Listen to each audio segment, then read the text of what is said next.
रात्री 2 वाजता एक तरुण अपघातानंतर शुद्धीवर येतो, पण तो स्वतःला एका अनोळखी हॉस्पिटलमध्ये पाहतो।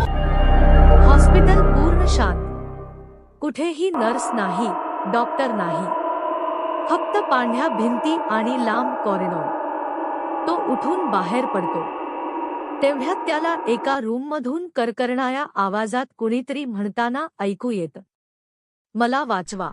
तो दरवाजा उघडतो, आत बेडवर एक पेशंट पडलेला, पण त्याचा चेहरा पूर्ण जळालेला आणि डोळे पांढरे। तो घाबरून मागे वळतो, तर संपूर्ण कॉरिडॉरमध्ये आता अनेक पेशंट उभे, सगळ्यांचे चेहरे विद्रूप, काहींचे हातपाय तुटलेले। ते सगळे एकाच वेळी हळू आवाजात म्हणू लागतात, तू पण इथेच राहणार। तो धावत धावत बाहेर पडण्याचा प्रयत्न करतो, पण दरवाजा उघडत नाही। अचानक मागून कुणीतरी त्याच्या खांद्यावर हात ठेवतो। तो वळून पाहतो, तर एक डॉक्टर उभा, चेहऱ्यावर अजब स्मित। डॉक्टर म्हणतो, ऑपरेशन फेल झालं, तू आधीच मेलायस।